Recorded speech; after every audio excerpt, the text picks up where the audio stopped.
Hey you, yeah you who clicked on this video. Thanks for giving our channel a shot. And if you will, please do us the honor of watching the video all the way through. Appreciate it. Now onto the video.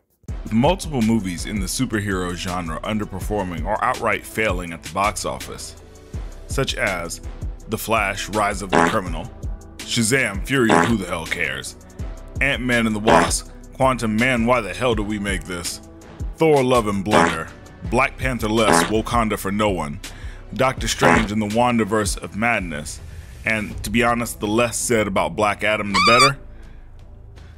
Only one superhero film in the last 12 months has managed to exceed expectations both critically, commercially, and with the movie-going audience, and that has been Spider-Man Across the Spider-Verse. So, it's safe to say that the genre is in trouble. But why? Well, if the legacy and show media outlets are to be believed, the lack of interest is due to superhero fatigue, which is to say that the audience is tired of superheroes. However, I'd like to give a different reason.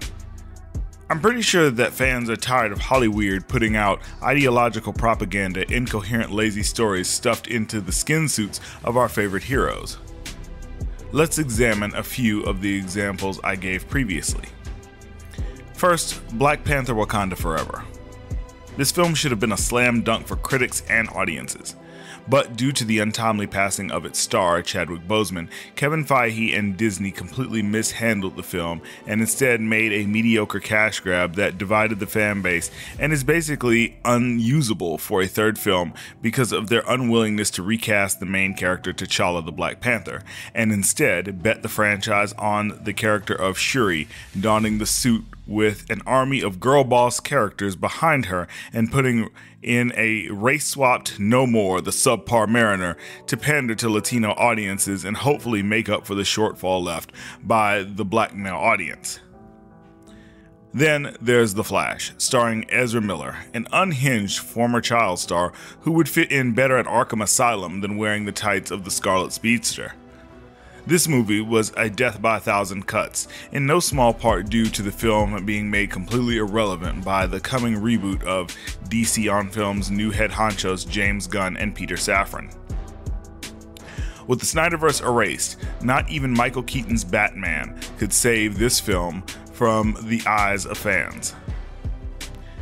Probably the most egregious of the bunch being Thor Love and Thunder, which doubled down on the comedic nature of Thor Ragnarok and reduces Chris Hemsworth's Thor into little more than a punchline and wastes one of the best villains and story arcs from the comics, that being that of Gore the God Butcher.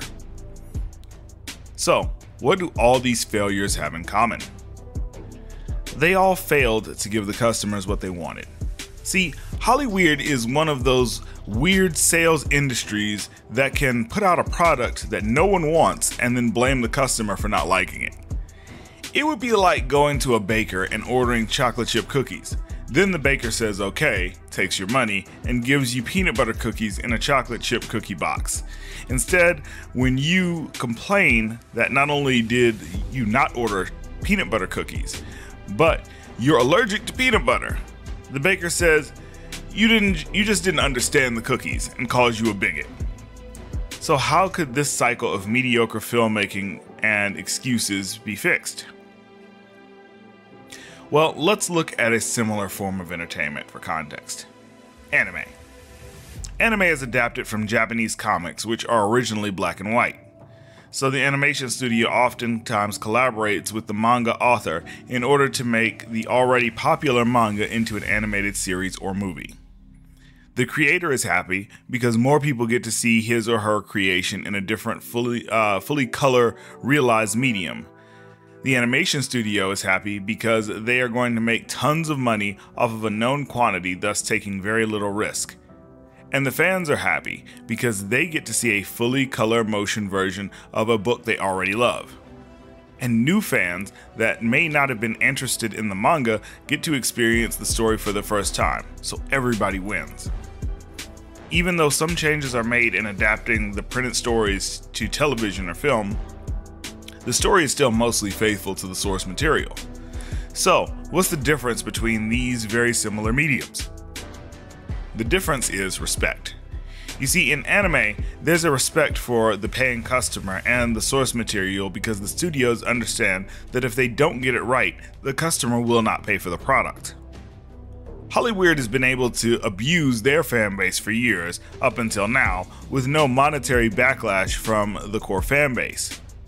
With that being said, now is the time to change that.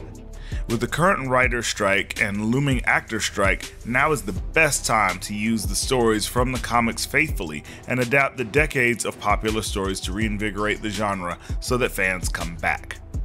It wouldn't be instant, but as we've seen, fans are forgiving. If you give them good stories with characters that they love, they'll come back. The only question left is if Hollywood will do what must be done, or will they continue the cycle of abuse for diminishing returns and flops at the box office? What do you guys think? Do you think that the superhero genre is failing because of superhero fatigue, or do you think that it's because of mediocre storytelling and agenda pushing? Let us know in the comment section below, and we'll see you on the next one. 8-Bit Heroes out. Peace. If you'd like to get a shout out on the channel, then hit that like button, maybe share it with a couple of friends, and do us the biggest honor of all, and subscribe to the channel so you can join the 8-Bit Heroes family. And while you're at it, hit that bell icon so you can be notified when our new videos come out.